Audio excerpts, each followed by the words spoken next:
So I just pretty much like 40 minutes ago finished We Were Liars by E. Lockhart. And I went into this book, like everyone said, without knowing anything about the book, and I read it. I liked the writing style. I liked how we were in the main character's head. And it just blew me away. It was fantastic. I don't really have much to say about the non-spoilery parts. I just really wanted to say how much I enjoyed it and loved it, and admire E. Lockhart for being able to drag us along through this book and just give us hints and not really give the twist away until the last few chapters. I really enjoyed that. I also enjoyed that it had the map of the island and the family tree in the beginning. That helped me a lot because I was like, I don't know, this is a whole family? Oh, I see, okay. Okay, now we're hitting the spoilers. I just don't know what to say. I didn't see any of it coming. I didn't realize that the Sinclairs were so awful. Like, part of me is jealous because they have so much money and they can just throw it around and be frivolous, and that's something that I've never been able to do. But part of me just kind of dislikes them because the granddad pits his daughters against each other and makes them and their families like suck up to him and fight for the places that they live in and the things that they want. And I know he even says in the novel, you think I'm just going to give things to you. You think you don't have to work for it. You think you don't have to earn things. Well, yeah, I mean, that's true. You have to earn things, but you don't have to manipulate them and pit them against each other.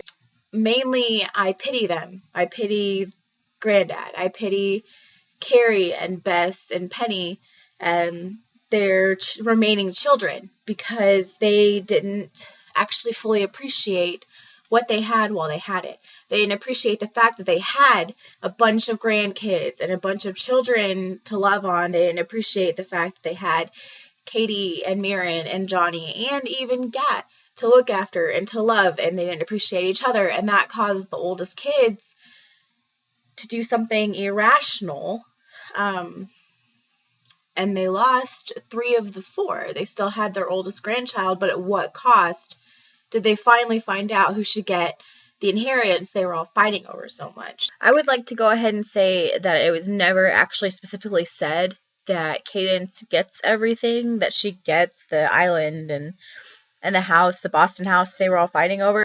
I remember her granddad talking about Thatcher, the lawyer that they meet on the island, and him saying he's taking good care of you, which to me kind of hints that Katie gets it all, that the sisters, his daughters, are not going to get anything because they didn't actually earn it. I do like how the beginning of the book stated that there was an accident, that there was a pre-accident phase, that there was a directly after, and then there was kind of a period of time where Katie was trying to figure out what exactly happened on the day of the accident. And she tried to get everybody to tell her, but they wouldn't anymore because whenever her mother told her at first, she never remembered.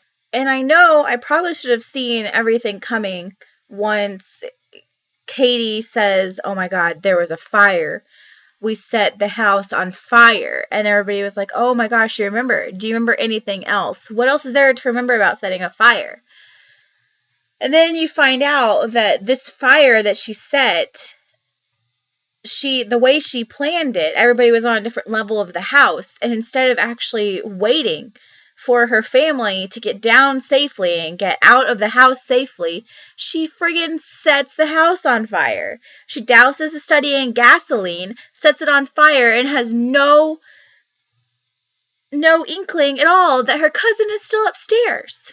Like, yes, she was drunk. She was so drunk off of the wine, of the ants, but she should have kind of thought better through it. And she even said, I should have thought through this better. Maybe if we wouldn't have had so much, maybe if I wasn't so focused on everybody getting their just desserts, maybe then we would have been okay. But they weren't okay because this stupid girl didn't think everything through.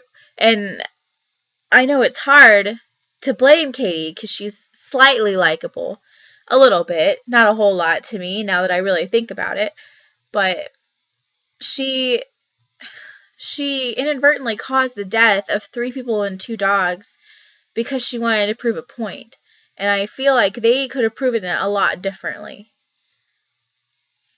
And the fact that she realizes, and the fact that she has to own it now. She has to own the fact that she killed her cousins and her boyfriend type thing. That is penance enough for what she did. She will live her entire life trying to move forward, but inadvertently getting stuck because she killed those people. I liked how she had the graph paper above her bed with everything that she remembered, all the memories, and that Gat and Mirren and Johnny kind of helped her through it, and that they were able to bring her through to the other side and realize what exactly happened. I like how ultimately she didn't actually have to figure it out on her own. She had the love of her life and her cousins with her. I like how she didn't hint that that 3 of them were dead. That the reason why they never responded to her emails or they never wrote her was because they were dead. She didn't know. She was in her own bizarre migraine-addled sickness. She had the PTSD from the accident. She didn't realize what all was happening.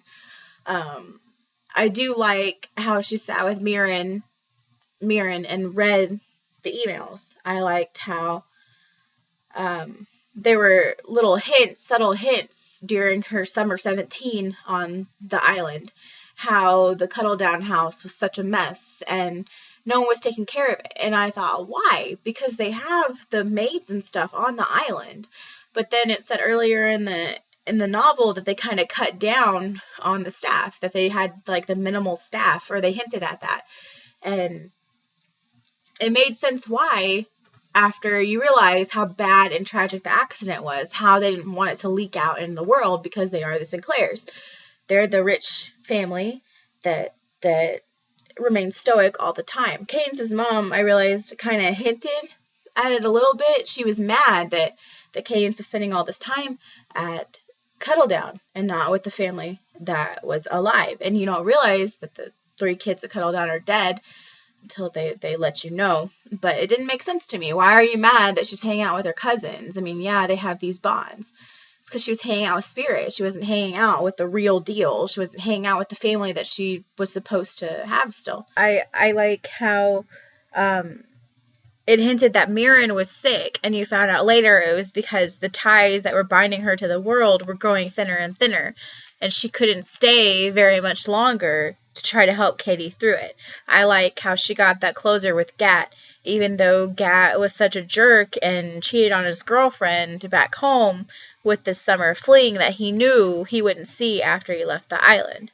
I like how she still got that romance with him, even though he wasn't truly alive during summer 17, and that she had summer 15 to remember him by. She got her first big love and romance kind of out of the way. I don't know, I just like how it all came together and unraveled just so methodically and magically, and I liked the fairy tales that mimicked what she was experiencing in her life, and it was just wonderful. And I liked the end, where yes, everybody's suffering, but they're still coming together. They're suffering and grieving together by the end of it, because she realizes what exactly happened and that she doesn't have those people in her life anymore. And I just love how once she realized what happened, all 3 of them were there to say goodbye for a final time. And how they said goodbye was magical, and it just brought me to tears. And I don't know, it was just a fantastic book that if you haven't read it, you should go read it. Just go read it. It's amazing. I think that's all I have to say. That was an intense slew of words, and I'm not even sorry, because that's what all was in my head, and I had to get it out through this. So thanks for watching. If you haven't read the book, you should go read the book, and if you haven't read the book, you shouldn't be watching this, but if you're still somehow watching it, thanks, and I hope you enjoyed the book as much as I did.